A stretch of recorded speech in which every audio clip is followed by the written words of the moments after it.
Poultry farm માલિક પર ખૂની હુમલો કરવાના કેસમાં કોર્ટે આરોપીઓને નિર્દોષ જાહેર કર્યા.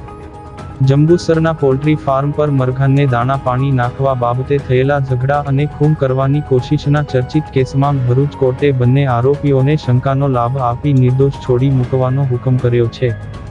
ધારાશાસ્ત્રી રાજેશભાઈ પ્રજાપતિના જણાવ્યા અનુસાર જંબુસરના ચિરાગભાઈ કનુભાઈ પટેલ પોતાના પોલ્ટ્રી ફાર્મમાં મરઘાં ઉછેરનો વ્યવસાય કરે છે. ફાર્મ પર કામ કરતા ઉધમ સીતારામ અને ધર્મેન્દ્ર ઠાકોર પૈકી ઉધમ સીતારામ ગત 31 ઓગસ્ટ 2025 ના રોજ રાત્રે મરઘાંને દાણા પાણી નાખ્યા વગર બજારમાં ગયો હતો. આ બાબતે ફાર્મ માલિક ચિરાગભાઈએ તેને ફોન કરી બોલાવતા ઉધમ સીતારામ અને આરોપી કેદાર ઘનશ્યામ ઠાકોર સાથે ત્યાં આવ્યો હતો. ચિરાગભાઈએ કામમાં બેદરકારી બદલ ઠપકો આપતા આરોપી ઉધમ ઉશ્કેરાઈ ગયો હતો અને ગાળાગાળી કરી હતી. તે જ સમયે કેદાર ઠાકુરે ઉધમનું ઉપરાણું લઈ નજીકમાં પડેલા લોખંડના ધારિયાથી ચિરાગભાઈ પર હુમલો કરી 8-10 ઘા ઝીંકી દીધા હતા.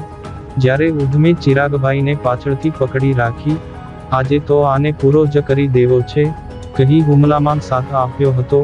હુમલા બાદ આરોપીઓ નાસી છૂટ્યા હતા અને ગંભીર રીતે ઘવાયેલા ચિરાગભાઈને જંબુસર રેફરલ હોસ્પિટલ બાદ વધુ સારવાર અર્થે વડોદરાની સ્વામિનારાયણ હોસ્પિટલ ખસેડવામાં આવ્યા હતા. આ મામલે ભરૂચ પોલીસે બંને આરોપીઓની ધરપકડ કરી ભારતીય ન્યાય સંહિતાની વિવિધ કલમો હેઠળ ચાર્જશીટ દાખલ કરી કાનૂની કાર્યવાહી હાથ ધરી હતી. અદાલતમાં કેસ ચાલી જતા પુરાવાઓ અને દલીલોને ધ્યાને રાખી ભરૂચના પ્રિન્સિપાલ ડિસ્ટ્રિક્ટ જજ આર.કે. દેસાઈની કોર્ટે બંને આરોપીઓને શંકાનો લાભ આપી નિર્દોષ મુક્ત કરવાનો આદેશ કર્યો છે. આ કેસમાં આરોપી ઉધમ સીતારામ તરફથી એડવોકેટ રાજેશ ટી પ્રજાપતિ અને કેદાર ઠાકોર તરફથી એડવોકેટ ડી.ડી. મિસ્ત્રીએ બચાવ કર્યો હતો. જંબુસર મુકામે ચિરાગભાઈ કનુભાઈ પટેલ પોતાનું પોલ્ટ્રી ફાર્મ ચલાવે છે, જેમાં ધર્મેન્દ્ર ઠાકુર અને ઉધમ સીતારામ બે જણા કામ કરતા હતા. તારીખ 31/8/25 ના રોજ રાત્રે 11 કલાકે ચિરાગભાઈ પટેલ પોતાના પોલ્ટ્રી ફાર્મમાં તપાસ કરવા માટે ગયેલા. તે વખતે ઉધમ સીતારામ ત્યાં હાજર ન હતા, જેથી ચિરાગ પટેલે ઉધમ સીતારામને ફોન કરીને જણાવેલું કે હજુ સુધી મરઘાને દાણા પાણી કેમ નાખેલ નથી, તાત્કાલિક તું અહીંયા આવી જા તેમ જણાવી ઉધમ સીતારામને તાત્કાલિક બોલાવેલો. તેની સાથે કેદાર ઠાકોર નામનો વ્યક્તિ પણ આવેલો. તે વખતે પોલ્ટ્રી ફાર્મ પર ચિરાગ પટેલે ઉધમ સીતારામને ઠપકો આપેલો, જેનું ઉપરાણું લઈને કેદાર ઠાકુરે ત્યાં પાસે પડેલ ધારિયું લઈને ચિરાગ પટેલને 8-10 ઘા કરેલા અને ત્યાંથી કેદાર ઠાકુર નાસી ગયો. ત્યારબાદ ચિરાગ પટેલને તાત્કાલિક જંબુસરની રેફરલ હોસ્પિટલમાં દાખલ કરેલા.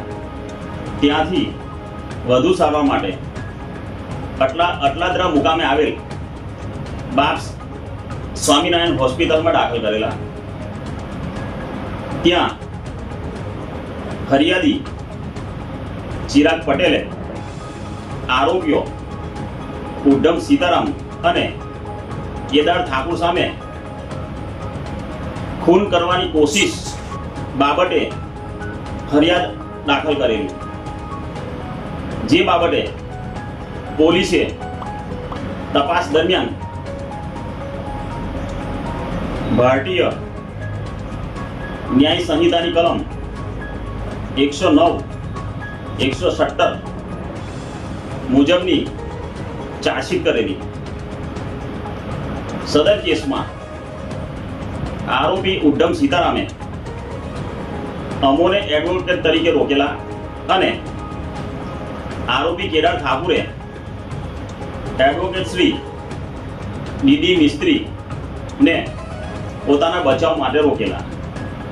સદર કેસ મહેરબાન ભરૂચના પ્રિન્સિપલ જજ શ્રી આર કે દેસાઈ સાહેબની કોર્ટમાં ચાલી જતા નામદાર કોર્ટે બંને આરોપીઓને શંકાનો લાભ આપીને છોડી મૂકવાનો હુકમ કરેલો છે।